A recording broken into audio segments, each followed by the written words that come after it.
Raka, terima kasih sudah hadir. Terima kasih Pak sudah mengundang. Iya, tapi saya pengen tahu sebenarnya cerita orang depresi, orang stres, ada gangguan jiwa. Sorry ya, kamu punya pengalaman kan? Punya pengalaman Pak. Kamu boleh cerita dulu nggak sama kita? Boleh Pak. Jadi tahun 2016 itu saya didiagnosa memiliki permasalahan mental Pak. Saya punya ADHD namanya, Attention Deficit Hyperactivity Disorder, dan saya nggak bisa fokus lah Pak.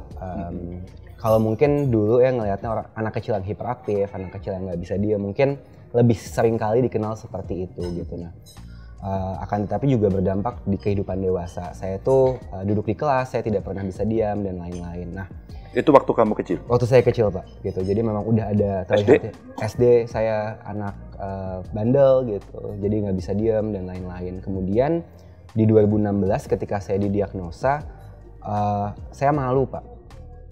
Karena kita tinggal di dalam sebuah negara dengan stigma bahwa orang dengan permasalahan kesehatan mental itu adalah orang yang nggak benar gitu. Jadi stempelnya negatif gitu. Jadi pada saat itu saya akhirnya coba lari ke hal yang ilegal gitu. Saya mengkonsumsi narkoba namanya tembakau gorila gitu. Dan tembakau gorila itu narkoba? Narkoba Pak. Jadi tembakau. Kamu dapatnya dari mana? Apa? Dulu Pak, zaman kuliah.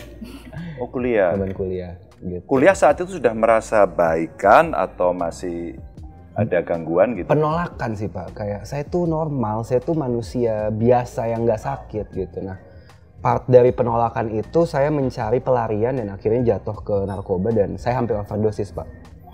Jadi saya hampir overdosis, saya ditemukan jatuh di lantai selama 3 jam dan akhirnya keluarga saya ngelihat dan saya dilarikan ke rumah sakit jiwa untuk direhabilitasi dan saya dirawat di rumah sakit jiwa selama 2 minggu Pak. Oh.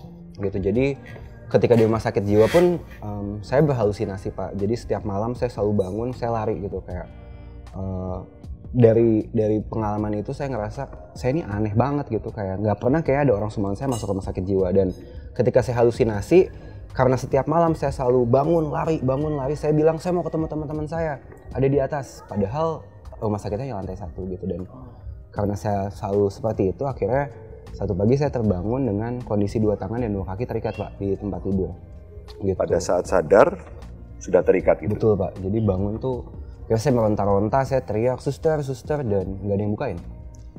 Ketika akhirnya dibuka, hal pertama yang saya lakukan adalah saya duduk di lantai, saya nyender dan saya nanya ke diri saya sendiri, lu mau ngapain sama hidup lu? Pertanyaan itu yang pada akhirnya membawa saya ke perjalanan saya dengan akhirnya membuat sebuah wadah namanya Menjadi Manusia Pak. Menjadi Manusia gara-gara perenungan itu. Ya, itu usia berapa waktu itu? Saya masuk ke rumah sakit jiwa 21 tahun. 21 tahun mahasiswa ya? Masih mahasiswa. Kamu stempelnya, maaf ya, gangguan jiwa, mental health problem gitu. Betul, atau Pak. OD? Waktu itu jadi kombinasi Pak. Jadi penyintas gangguan mental yang overdosis. Overdosis gitu. Ya. Dan stempel itu nggak enak pasti ya? Nggak enak banget Pak. Berontak, makanya akhirnya saya lari ke hal-hal negatif gitu, karena ya tidak terbiasa di negara ini untuk berbicara masalah mental gitu Pak.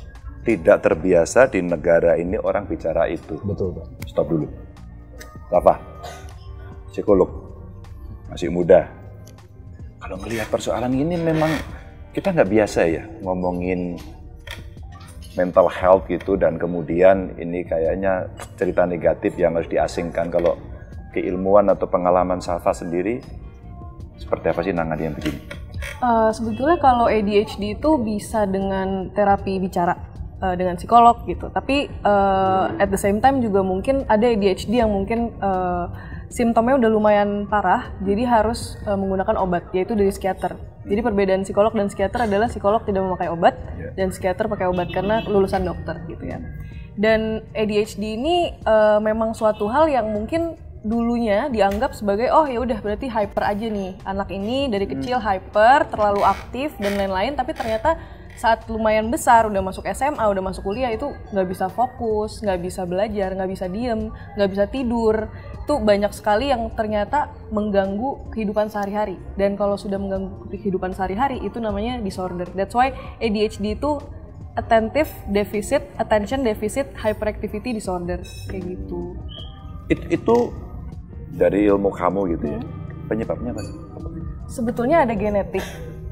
Mungkin Raka juga ada ya Iya, emang genetik. Ada genetiknya? Cuman ayah saya tidak terdeteksi, Pak. Cuman saya bisa melihat itu. Kamu bisa melihat, bisa merasakan, tapi tidak terdeteksi. Ayah saya, Ayah ya? Ayah. Ibu enggak? ibu enggak. Dan pernah nggak ngobrol sama ayah atau ngobrol sama ibu tentang kondisimu gitu? Kebetulan apa namanya, kalau sama ya ibu saya meninggal waktu saya kecil, jadi sama ayah saya, jadi sama ayah saya mungkin lebih kayak ayah saya cukup suportif lah pada akhirnya untuk ya udah kalau kamu ada masalah kita periksa aja. Jadi saya tuh bisa dibilang privilege lah Pak, karena keluarga saya cukup terbuka untuk memperbolehkan saya pada akhirnya ke psikiater gitu. Oh bagus ya, pas ya sebenarnya ya. Yes. Artinya kalau kemudian dukungan keluarga bagus, psikolog tentu bisa seneng dong bisa menerima ini ya, Benar, karena mereka open minded ya. Karena disorder itu sendiri, apapun disordernya, mental illness, gangguan jiwa itu karena dua Pak, nature dan nurture.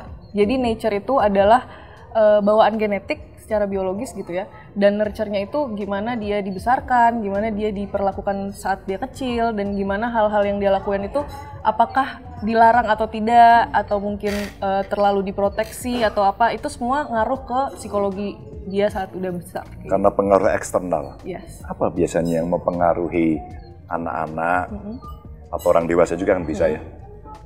Kan sekarang trennya gede banget ya. Iya. Ada orang ketagihan gadget katanya, Yes. atau tiba-tiba anak-anak generasi milenial kok pada mengalami depresi. Ada nggak sih catatannya sebenarnya mereka karena pengaruh apa gitu? Kalau nature pastinya nggak bisa dipungkiri kalau memang ada genetik gitu Genetiknya. ya. Tapi kalau untuk nurture itu biasanya kebanyakan gangguan jiwa itu karena trauma masa kecil. Trauma masa kecil. Dan gimana dia dibesarkan oleh bapak ibunya. Kayak gitu. Jadi mungkin bapak ibu yang terlalu strict atau mungkin bapak ibu yang terlalu melepaskan itu bisa membuat attachment atau kayak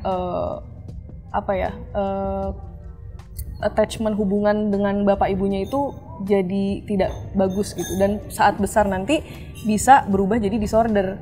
Disordernya bisa karena depresi, bisa ADHD, bisa bipolar, bisa skizofrenia, walaupun semua itu juga ada dari turunan juga gitu Pak. Safa nangani klinis ya? Menangani, saya konselor sih, Konselor, jadi ya? belum jadi psikolog gitu. Belum jadi psikolog ya? Tapi berdasarkan pengalaman atau baca buku, kalau kita melihat perkembangan penanganan ya hari ini, sebenarnya lebih banyak yang tertutup atau terbuka sih sekarang? Kalau tadi kan ngomong terbuka nggak boleh. Kalau perkembangannya seperti apa sekarang? Sebetulnya the magic of social media itu adalah orang jadi lebih mengembrace adanya gangguan mental, karena banyak mungkin influencer atau mungkin platform seperti Menjadi Manusia gitu ya yang mengembrace bahwa semua kita itu manusia, kita bisa ada kekurangan secara fisik, kekurangan secara mental, dan itu semua bisa kita anggap sebagai ya udah kekurangan kita aja kayak gitu. Dan mengembrace itu membuat banyak orang lain juga mulai terbuka bahwa mereka itu ada kekurangan, misalnya mereka depresi, itu mereka lebih open gitu. Karena sekarang depresi, anxiety, ADHD, bipolar itu udah nggak asing lagi gitu. Mungkin dulu di mana orang-orang masih tertutup itu karena stigma negatif tadi, Pak. Tapi karena sekarang sudah banyak yang mengembrace dan meraise awareness tentang mental health ini, jadi lebih banyak juga yang embrace tentang itu dan menceritakan, dan mungkin akan lebih mengencourage banyak orang untuk get help gitu, ke psikolog atau ke psikiater kayak gitu. Menjadi manusia kemudian menjadi aplikasi. Menjadi Manusia kita sebenarnya platform sosial Pak. Platform sosial, Di Instagram, YouTube, TikTok, Spotify sekarang dengan jumlah 4 juta pengikut. 4 juta? 4 juta Pak. Ngobrolin apa dia di sana? Kita memberikan wadah untuk orang bercerita tentang cerita hidupnya. Jadi ketika saya tadi lari ke narkoba ya Pak, saya ngerasa saya nggak punya ruang aman dan nyaman. Jadi saya merasa bahwa saya malu sendirian Pak. Saya depresi sendirian. Saya pengen ketika orang bingung sama hidupnya nggak perlu masuk rumah sakit jiwa ataupun mengkonsumsi narkoba kayak saya. Jadi saya bikinlah Menjadi Manusia ini, di mana jadi wadah untuk orang bisa mendengarkan cerita dan juga saling berbagi cerita. Karena ternyata Pak, kadang orang itu hanya butuh untuk bercerita. Tapi kita ngeluarin pikiran, perasaan betul, gitu ya. Pak, betul. Tapi kita ada di dalam sebuah society yang dimana ketika kita bercerita itu tuh kita tuh rapuh, kita tuh cengeng, terkhususnya kita laki-laki gitu Pak. Kita ada dalam sebuah maskulinitas yang membentuk laki-laki harus selalu kuat. Jadi menjadi manusia harapannya bisa jadi ruang aman dan nyaman untuk seluruh manusia dengan masalah hidupnya. Laki-laki cengeng kan boleh aja. Boleh Pak, itu Benar, boleh. Pak. Memang laki-laki nggak boleh nangis lah. Boleh Pak. Saya kalau ingat ibu saya nangis aja. Kadang-kadang jangan ditunjukin ya, nggak apa-apa juga kan. Kan masing-masing juga punya emosional sendiri-sendiri ya. Yes. Kadang-kadang mau bikin kuat gitu ya. Betul Pak. Dari platform itu kemudian terjadi nggak sesuatu yang perjumpaan ya. Jadi orang yang sakit kemudian bertemu dengan orang yang lain yang mendengarkan, kalau boleh saya katakan sakit ya. Terus kemudian dia berdialog dan kemudian dia baikan, merasa baikan. Wah itu ya tadi ya Pak, banyak sekali yang pada akhirnya tuh bilang ke saya, Mas terima kasih karena kontennya saya nggak jadi bunuh diri. Mas sekarang Nggak jadi bunuh diri. nggak jadi bunuh diri. Angkanya naik ya? Naik dari Nggak tahun ke tahun. jadi bunuh diri, Mas. Saya akhirnya bisa ngasih tahu ke orang tua saya kenapa saya harus pergi ke psikolog ataupun ke psikiater. Karena ada masalah lain Pak. Di generasi kita mungkin udah cukup melek Pak. Tapi orang tua kami melihat bahwa aku kayaknya punya masalah mental nih. Kamu cuma kurang bersyukur gitu. Nah, di menjadi manusia saya pengen ngasih tahu bahwa ketika tidak baik-baik saja kita harus untuk memeriksakan diri karena luka batin sama kayak luka fisik Pak. Ketika didiemin dia akan membusuk gitu dan pada akhirnya akan meledak di satu waktu. Dikatakan kamu kurang Bersyukur. ya. Betul. Itu karena orang tua nggak tahu, kurang literasi, atau sebenarnya ya nggak mau ada usaha aja. Yang mana? Biasanya kurang literasi sih Pak. Mungkin kurang exposure terhadap awareness mental health sejak dulu juga kali ya. Karena dari aku pun mungkin saya cerita juga, saya punya depresi dan saya mau jadi psikolog karena saya juga punya sakit mental gitu ya. Karena saya depresi jadi saya pengen banget jadi psikolog kayak gitu. Itu true story memang begitu? Yes, benar Pak. Lalu akhirnya saya cerita ke bapak saya dan bapak saya juga waktu itu bilang, mungkin karena kamu kurang bersyukur. Yaudah kalau kamu mau sehat, kamu ke psikolog aja deh. Kalau ke psikiater kan kamu kayak orang gila. Gitu. Kenapa kayak orang gila? Aku tanya. Terus kata beliau, karena kan yang ke psikiater itu biasanya yang udah halusinasi, yang udah ini, yang udah itu. Padahal sebetulnya ya adiksi terhadap rokok itu pun bisa ke psikiater. Depresi yang mild, yang biasa aja, depresi itu kalau udah suicidal thoughts dan lain-lain perlu ke psikiater juga gitu. Dan ya mungkin karena literasi yang kurang itu dan akhirnya saya kasih beberapa konten-konten tentang mental health yang lagi banyak dan saya kasih ke bapak saya dan bapak saya langsung bilang, oh gitu ya, ya berarti ya ayah juga nggak tahu ya, mungkin emang ayah kurang baca kayak gitu. Mungkin memang perlu dikasih, perlu berani juga untuk speak up ke orang tua sih. Bagus dong platform dia ya. Iya. Iya, ternyata mengedukasi dengan cara kekinian yang orang bisa tahu dengan kalimat-kalimat pendek gitu ya. Iya. Ya. Mas siapa namanya? Saprol, Relawan ODGJ Banyumas. ODGJ Banyumas. Apa ini? Orang dalam gangguan jiwa. Iya, apa ini relawan ini? Sebuah wadah atau organisasi yang untuk mengumpulkan orang-orang yang berjiwa sosial agar bisa minimal lah beredukasi tentang kesehatan jiwa di masyarakat. Bagus ya, mengedukasi. Mas Sabrul, Iya, apa yang dikerjakan oleh teman-teman relawan ODGJ Banyumas ini? banyak Pak. Antara lain, Ya minimal satu, kita edukasi ke masyarakat bahwa orang dalam gangguan jiwa itu mungkin ya kalau misalkan penanganannya benar ataupun ke medis, insya Allah ya pasti ada perubahan, bisa terkontrol. sudah berapa yang Anda datangi, Anda bantu itu?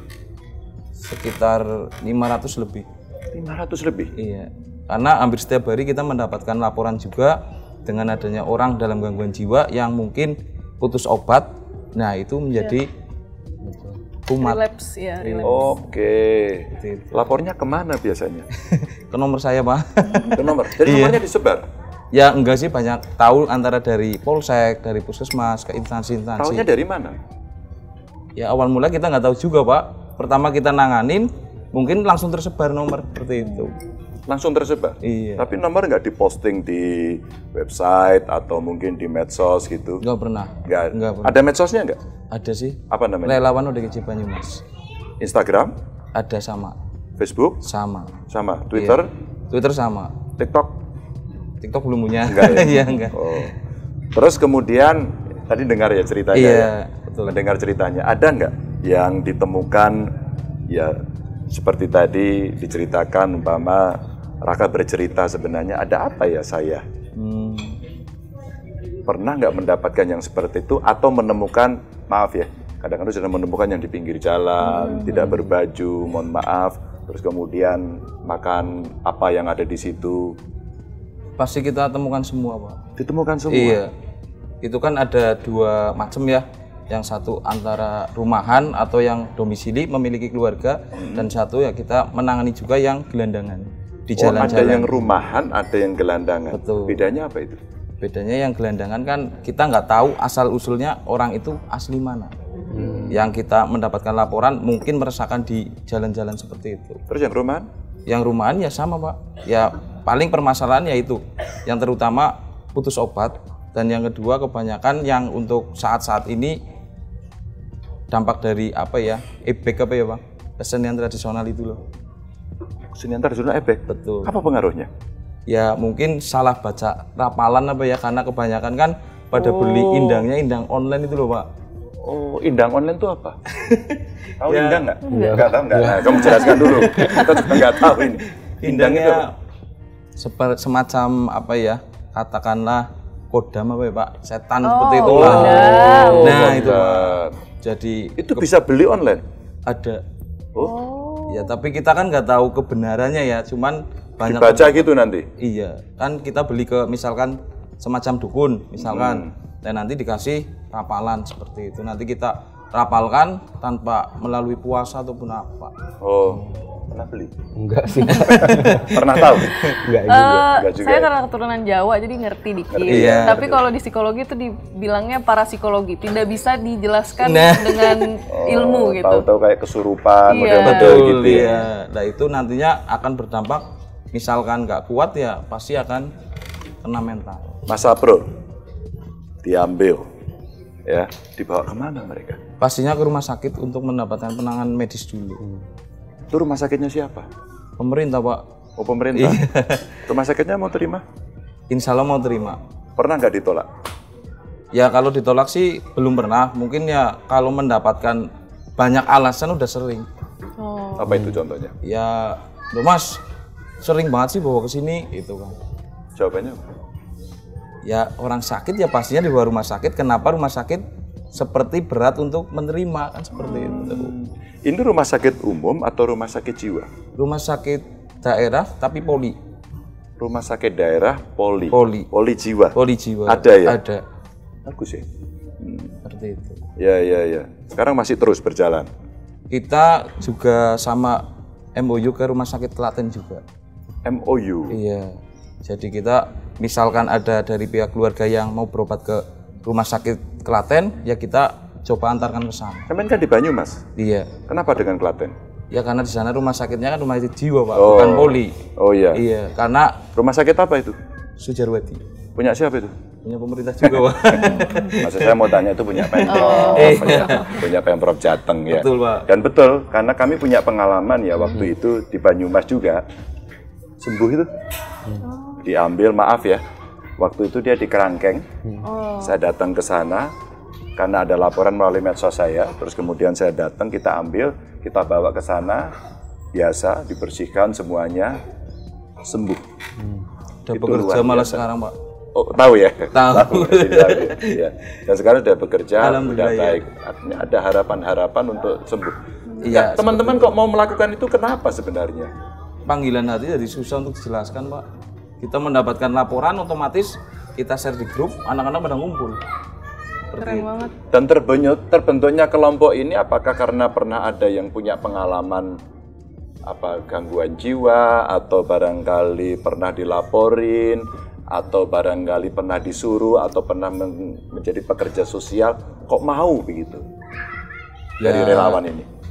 Sehat semua sih, Pak. hadir semua itu. Nah ya, kira-kira teman-teman yang mau itu dulu awalnya apa? Kok bisa bertemu akhirnya menjadi relawan gitu?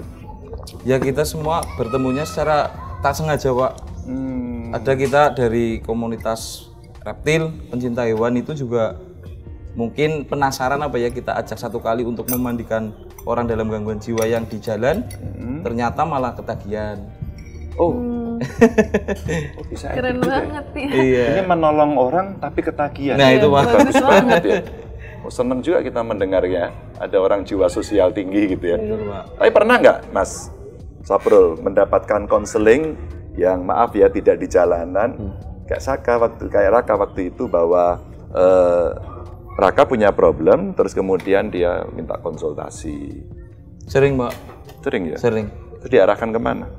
Kita setiap 3 bulan sekali kita kan juga dibekali dari dinas kesehatan, terus dari psikiater juga kita dibekali untuk cara penanganan dasarnya sama apa ya, agar dia optimis lah Pak, biar nggak putus asaan. Nah, orang seperti itu kan pasti putus asaan, terus juga nggak punya nilai hidup lah, seperti itu.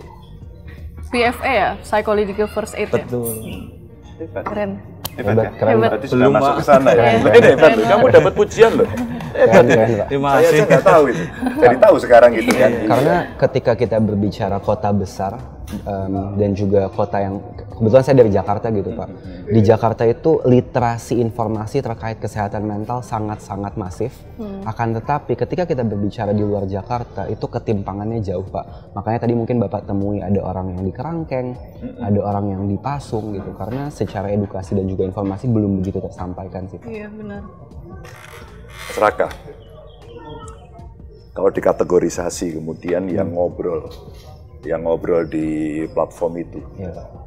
yang diobrolkan itu bisa dikategorisasi nggak? Saya sakit, saya merasa ada gejala, saya sudah pernah mengalami gangguan jiwa umpama, atau sebenarnya kok saya nggak bisa konsentrasi, ada nggak dari seluruh data sains yang ada di situ itu dianalisis gitu? Bisa cerita nggak? Jadi memang kita membagi dalam beberapa funnel Pak. Funnel pertama adalah kesepian. Jadi ada orang yang memang kesepian. Nah, jadi ada fakta yang menarik Pak. Di layer pertama ini ya, kesepian. Loneliness is also an epidemic. Gitu. Jadi kesepian itu juga adalah sebuah epidemic. Dan kenapa sih kok kesepian itu jadi masalah? Karena Kesepian. Kayak lagunya Putri. oh iya. Iya. Jadi kesepian karena akhirnya kesepian leads to depression. Orang yang kesepian jadi depression. Depression leads to suicide Pak. Itu layer yang pertama. Nah kebetulan yang masuk ke kita kebanyakan adalah yang mereka nih yang kesepian, mencari teman dan lain-lain. Kemudian adalah masuk yang layer kedua. Layer kedua adalah butuh teman untuk ngobrol. Makanya kita menyediakan platform, mengeluarkan platform namanya Ruang Cerita Pak. Jadi platform curhat. Jadi kita bikin platform curhat hanya sekedar pengen cerita, tapi memang yang belum gejalanya parah. Kemudian layer ketiga adalah yang memang sudah memiliki permasalahan yang sangat serius. Saya sudah tidak punya motivasi hidup. Saya sudah kepikiran untuk mengakhiri hidup saya. Biasanya ketika udah masuk ke layer ketiga ini, kami arahkan ke yang memang memiliki platform berbasis konsultasi baik psikiater maupun psikolog. Gitu. Biasanya kami arahkan ke mitra-mitra kami yang memang memiliki service itu. Gitu. Jadi kami dari database ini kami olah mana yang sekiranya cukup parah, biasanya kami alihkan untuk pada akhirnya mereka berkonsultasi. Begitu Pak. Di beberapa dinas saya tuh sering mendapatkan laporan anak ingin bunuh diri karena stres. Sebenarnya Mbak, itu gejala apa ya sekarang? Sebetulnya bunuh diri itu merupakan salah satu gejala dari depresi. Jadi orang yang bunuh diri kebanyakan mungkin 80% 90% itu adalah orang-orang yang depresi. Tapi 10% lainnya itu karena gangguan jiwa lain selain depresi. Jadi orang yang skizofrenia, bipolar disorder, ADHD itu juga bisa ingin bunuh diri karena dia udah capek gitu dengan sakitnya mentalnya gitu. Dan bunuh diri ini makin kesini tuh makin meningkat. Yang saya tahu dari WHO ya, bukan dari Indonesia. Karena di Indonesia itu terakhir ada research-nya tahun 2015 dan itu udah 8 tahun. Kalau 8 tahun di psikologi itu udah nggak bisa di ini ya, udah kadaluarsa gitu. Tapi untuk di WHO sendiri itu meningkatnya itu drastis sekali sampai per 8 menit ada 100 orang yang bunuh diri. Per 8 menit. Ya, around the world di satu dunia ini. Dan ya bunuh diri itu mungkin kalau dibilang apakah udah fix depresi itu belum tentu ya. Ada yang mungkin karena sedih, shock, jadi ya gue akhirin aja hidup gue. Gitu. Tapi bunuh diri ini sendiri merupakan sesuatu yang ternyata secara laten itu sekitar 80% orang di Indonesia itu pernah kepikiran untuk bunuh diri, tapi belum act on it ya. Jadi belum dilakukan, tapi kepikiran aku mati aja gitu. Ya, dan itu merupakan suatu fenomena yang mungkin kita perlu perlu lebih tingkatin lagi mental health awareness ini, karena seperti yang tadi mungkin Mas Saprul bilang, sebetulnya treatment terhadap orang yang mempunyai kejiwaan, kondisi kejiwaan itu akan ngefek ke kondisi jiwa mereka dan akan membuat mereka itu ngerasa worthless gitu. Mereka merasa kurang, mereka nggak layak hidup di sini kayak gitu. Dan awareness ini akan lebih berjalan lagi ya kalau misalnya lebih banyak lagi mungkin platform seperti Menjadi Manusia, mungkin psikolog dan psikiater lebih speak up lagi tentang mental health, dan mungkin ada orang-orang baik seperti Mas Saprul dan relawan ODGJ Banyumas gitu ya, yang membawa orang-orang yang membutuhkan bantuan ini ke bantuan yang benar kayak psikolog dan psikiater gitu. Karena saya pun sebagai lulusan psikologi ya, saya pernah mewawancarai suatu keluarga di mana saya dibilang kalau dia punya anak yang punya skizofrenia. Skizofrenia itu halusinasi dan lain-lain itu ya. Dan saya tanya gimana pertamanya akhirnya ketahuan skizofrenia. Ternyata di 2 tahun pertama keluarga itu membawa mereka ke kiai dulu. Dibawa ke kiai, nggak sembuh, cuman jadi jago ngaji. Jago ngaji nggak membuat dia jadi hilang kan, iya nggak membuat dia jadi sembuh. Akhirnya setelah itu masih kambuh lagi, akhirnya dibawa ke pesantren. Dan masih kambuh lagi, dibawa ke dukun. Pas sudah terakhirnya udah nggak bisa lagi, akhirnya mereka baru sadar, oh dibawa aja ke rumah sakit jiwa. Pas ke rumah sakit jiwa baru dibilang, oh ini udah terlalu lama, jadi udah jarang nggak halusinasi gitu. Karena mungkin Mas Saprul juga tahu ya, kalau misalnya lebih lama ditinggalin nggak minum obat, diperlakukan dengan tidak layak gitu, dia jadi makin parah. Iya, makin parah. Iya. Parah.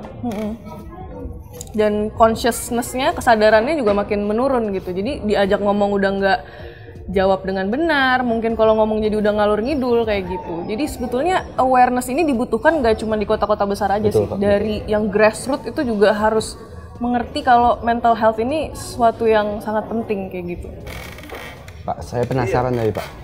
Bapak kan ketika kita berbicara kesehatan mental itu kan kita berbicara tentang, sebenarnya kan kita berbicara kehidupan sehari-hari, di mana ada tekanan dalam diri. Nah, saya penasaran Pak. Saya kebetulan menjalankan sebuah perusahaan. Stress level saya tuh sangat tinggi dengan pace waktu yang begitu cepat. Saya penasaran Bapak pernah stres nggak sih? Stres? Bapak? Saya? Stres itu kan tertekan ya, penuh dengan tekanan ya. Tiap hari saya ditekan. Oke.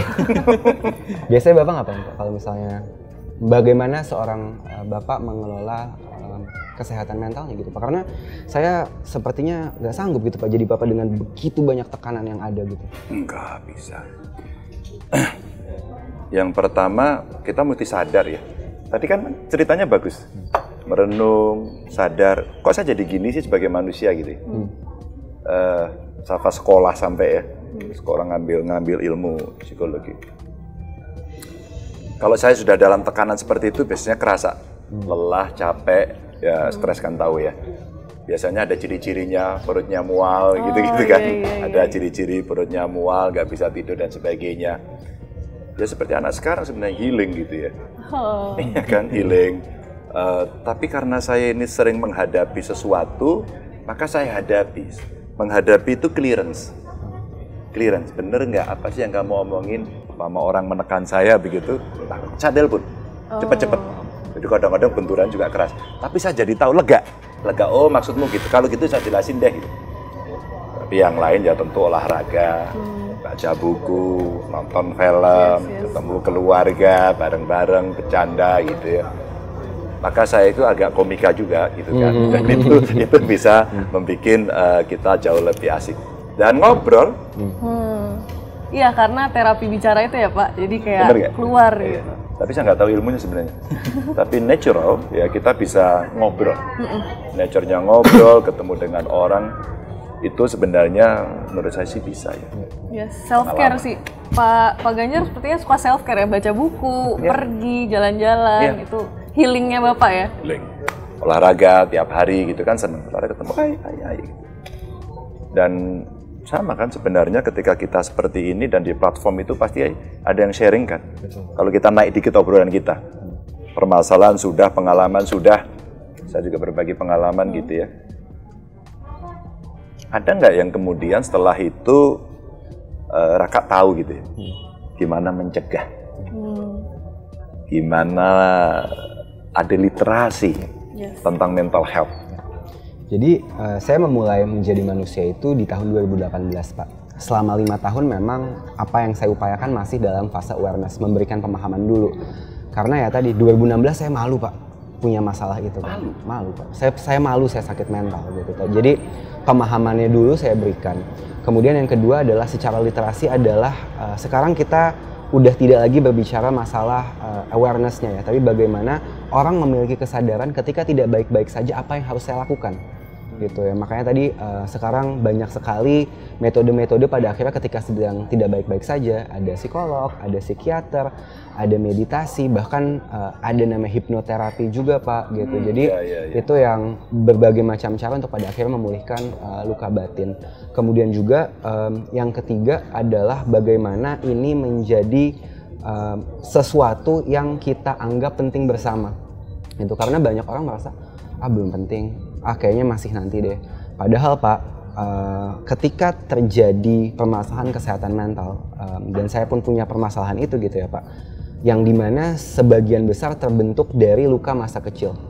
Ketika kita punya luka masa kecil, trauma masa kecil Pak, kita menikah, kita punya anak, kita tidak menghilangkan luka itu Pak, luka itu akan kita turunkan ke anak kita, sehingga menjadi sebuah intergenerational trauma gitu. Dan saya sangat berharap ke depannya bangsa ini menjadi bangsa yang peduli terhadap kesehatan mentalnya. Kenapa Pak? Ketika kita menyelamatkan jiwa, kita menyelamatkan anak cucu kita menyelamatkan orang tersayang kita. Dan bagaimana sebenarnya saya melihat bahwa ini jadi satu isu yang 5-10 tahun lagi kalau kita nggak mulai ngomongin dari sekarang Pak. Ini akan jadi satu bom waktu yang meledak, dan pada akhirnya ya tadi luka ini akan terproyeksi lebih luas lagi, dan pada akhirnya ketika lukanya disembuhkan kita jadi bangsa yang lebih berempati Pak. Saya belajar betul loh ini. Terima kasih. Betapa penting, iya serius, karena waktu itu pernah ada proposal tadi saya cerita ya. Pak Ganjar rumah sakit jiwanya dikasih rumah sakit umum aja Pak, karena income-nya kecil. Hampir saya setuju. Tiba-tiba dokter jiwa telepon saya, Mas jangan saya baca koran ini, jangan. Karena kalau pemerintah nggak terlibat nggak bisa. Kalau saya datang kepada mereka, kreatif dong. Rumah sakitnya tidak menangani orang dengan gangguan jiwa, tapi mulai dia stres, mulai dia dapat tekanan, mulai depresi, mulai anak-anak punya masalah, pernikahan dini, dia terus kemudian dia kena mental health. Itulah yang diobati. Jadi kalau apa sih level of stress-nya itu beda-beda, ya rumah sakit buka aja ruang itu kan, sehingga kan bisa. Itu menyadarkan saya itu, untuk kita bisa tadi itu, bagaimana kita mencegah gitu ya. Kalau dari pengalaman sebagai psikolog gitu ya, ini kan anak-anak sekarang banyak ya, kemarin kita lihat anak dengan gadget. Iya, adiksi. Perempuan muda menikah, punya baby, dan kemudian baby blues. Ya. Gimana mencegahnya? Sebetulnya baby blues itu, depresi itu kan memang dibagi ke beberapa hal ya Pak. Bisa major depression, bisa postnatal depression, bisa juga karena dia bipolar. Jadi kadang dia manic, kadang dia depres. Jadi ada beberapa bentuk depresi gitu. Dan depresi ini sebetulnya apalagi untuk baby blues itu bisa dicegah dengan cara mungkin empati dari mungkin suaminya dan mungkin keluarganya yang udah tahu kalau habis melahirkan pasti ada perbedaan hormon gitu ya. Dan baby blues itu sesuatu yang mungkin kita nggak bisa bilang, oh kalau misalnya Syafa pernah depresi berarti nanti fix baby blue gitu, nggak bisa. Ada orang yang bener-bener normal aja, baik-baik aja, nggak pernah ngerasain yang namanya sakit jiwa. Tiba-tiba dia baby blue sampai dia nggak bisa megang anaknya selama 3 bulan itu tuh bisa. Karena itu perbedaan hormon yang terjadi pada saat dia hamil lalu melahirkan. Jadi itu sesuatu yang terjadi di dalam otak gitu. Dan gimana cara mencegahnya? Pastinya dengan bantuan dari sekitar dia gitu ya, dari keluarga dan lain-lain, pasti itu membantu dia secara psikologi dan pastinya ke psikolog dan ke psikiater gitu sih. Suami dong yang pertama ya? Yes, suami. Tapi kalau suami nggak tahu soalnya lebih parah lagi ya? Betul. Iya, biasanya kalau enggak itu makin parah sih. Iya, berarti suaminya mesti ngerti kadang-kadang, ini gimana sih istri kayak gini? Iya, Udah marah dulu tapi nggak ngerti bahwa itu apalagi lagi butuh Betul, Pak. disehatkan ya, butuh disehatkan. Mas, Iya Pak. ceritanya menarik kan? Kalau sudah pernah nih nolong dan sebagainya, bawa ke rumah sakit, pernah nggak jenengan menasehati keluarganya agar si orang itu, atau kalau kita boleh sebut pasien itu ya, Iya betul. tidak mengulang lagi ke keluarganya? Ngomong apa biasanya? Ya kembali lagi Pak, karena itu titipan dari Allah ya Pak ya, pastinya kan dijaga. Nah setelah mendapatkan penyakit seperti itu atau terkena penyakit itu, pastinya mungkin di situ ada sebab dan akibatnya. Nah dari situlah kita berevaluasi karena sebab akibat, karena mungkin lingkungan kurang mendukung, ya disitulah nantinya bisa diperbaiki. Tapi pernah nggak menyampaikan kepada orang tua dan akhirnya orang tua tahu apa yang harus dilakukan? Sering Pak. Sering? Iya, karena terkadang kan orang nggak tahu Pak, nggak tahu dalam cara penanganannya. Setelah pulang dari rumah sakit, taunya kan udah sembuh. Ternyata kan masih banyak proses dan tahap yang perlu dilalui. Sampai tuntas ya? Sampai tuntas. Tadi istilahnya apa, lukanya sampai kering lah ya, Betul. sampai hilang gitu ya. Iya. Tapi pernah nggak mengalami sebuah tahapan atau waktu gitu ya, nolong orang, ngasih ke keluarganya, dia sembuh, sampai kemudian katakan bekas lukanya hilang? Ada Orang Pak, sehat. ada ya? dulu pemain sepak bola malah Pak. Oh, Iya, dari PSM Sleman apa ya? oke. Iya, itu kan pernah mengidap gangguan jiwa sampai sudah telanjang bulat jalan-jalan di sepanjang jalan. Bipolar ya? Bukan, laki-laki. Maksudnya penyakitnya Skizofrenia. oh berat. skizofrenia Iya. berat. Wow. Itu udah sampai telanjang jalan-jalan. Kita ada laporan, suruh kita edukasi atau kita lakukan asesmen, ternyata yang bersangkutan itu tidak mempunyai jaminan kesehatan. Kita buatkan dulu, setelah itu kita coba berangkat ke rumah sakit Klaten untuk berobat. Alhamdulillah dari pulang rumah sakit Klaten itu kan 21 hari.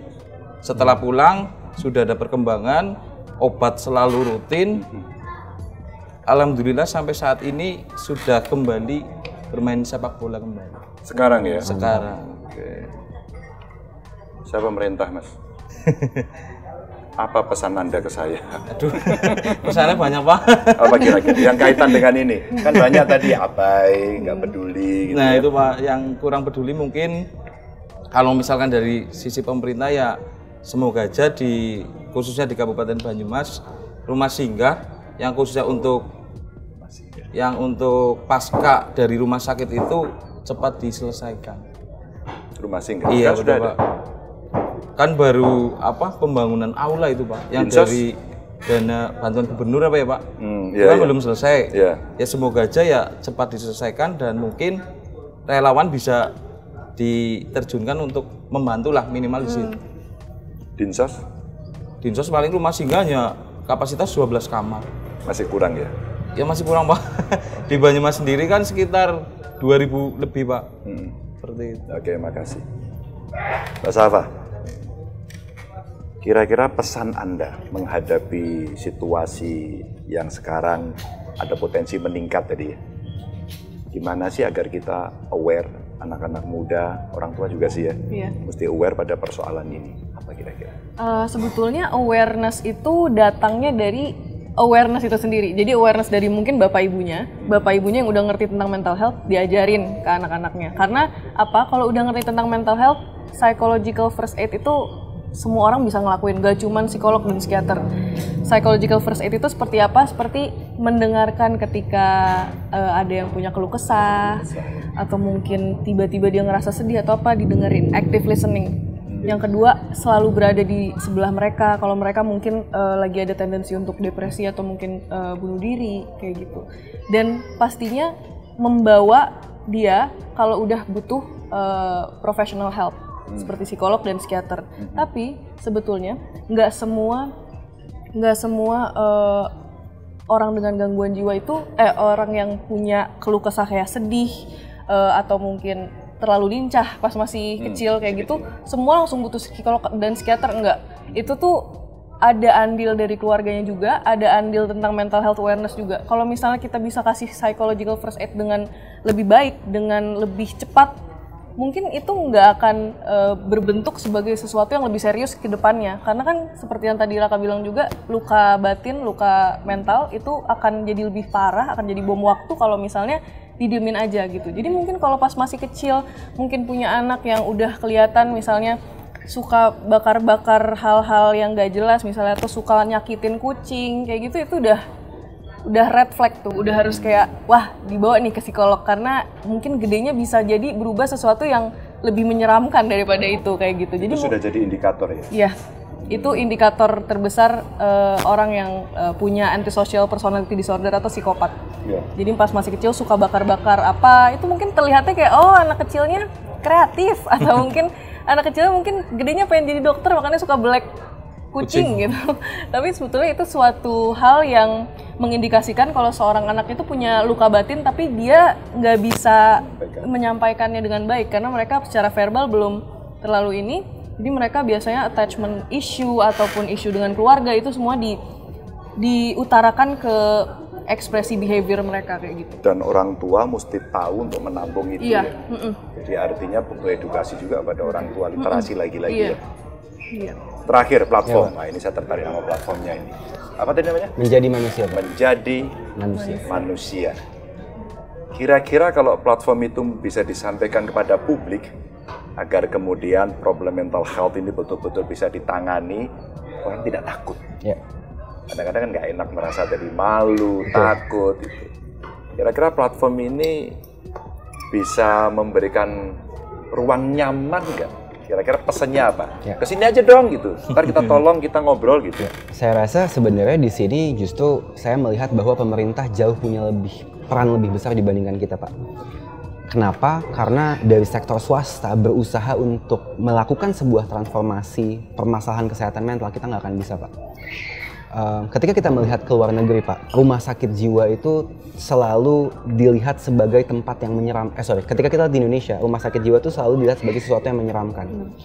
Saya punya sebuah cita-cita apabila satu hari nanti, Pak, Indonesia punya satu rumah sakit jiwa yang tidak menyeramkan, menenangkan, menyenangkan, di situ visualnya playful, dibangun dengan sebuah arsitek yang bagus, kita trial di satu kota dan ini diimplementasi di seluruh daerah di Indonesia, Pak.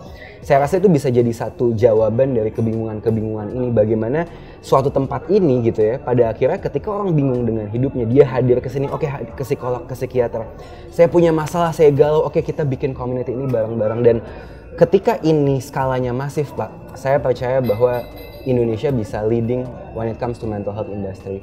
Dan ya tadi ya Pak, pada akhirnya saya percaya bahwa ketika kita sudah mulai mengakui sebagai manusia bahwa kita tidak baik-baik saja adalah bagian tersulit menjadi seorang manusia.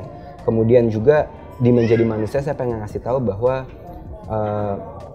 kita itu sebagai manusia akan ditemui oleh banyak sekali masalah, benturan.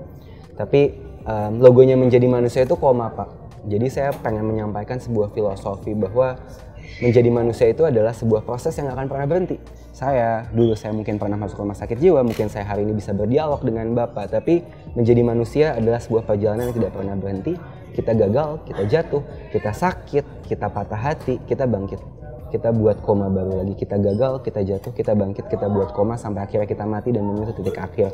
Saya harap koma ini bisa jadi sebuah representasi bahwa hidup selalu punya makna, dan ya tadi saya sangat berharap pemerintah punya peran yang begitu besar untuk kita melakukan sebuah transformasi dalam kesehatan mental. Ketika bisa menyelamatkan satu jiwa Pak, bukan hanya satu jiwa itu yang diselamatkan, tapi pasangannya, orang terdekatnya, anaknya, bahkan cucunya itu bisa diselamatkan. Dan kita akan menjadi sebuah bangsa yang besar ketika kita meng-acknowledge bahwa kesehatan mental dan kesehatan fisik sangat penting. Mungkin itu Pak. Raka, terima kasih. Terima kasih banyak. Mas Safa, terima kasih. Mas Sapo, terima kasih. Iya. Saya mau undang kalau berkenan nanti untuk nengok rumah sakit jiwa saya. Wow. Under review. Tadi saya tertarik betul kalimat terakhir, bagaimana kalau kemudian itu ya ditata ulang dan kemudian orang akan nyaman. Berkenan nggak? Berkenan Pak. Makasih. Terima kasih. Makasih ya. Makasih. Terima kasih. Makasih, makasih. Sama-sama, Pak.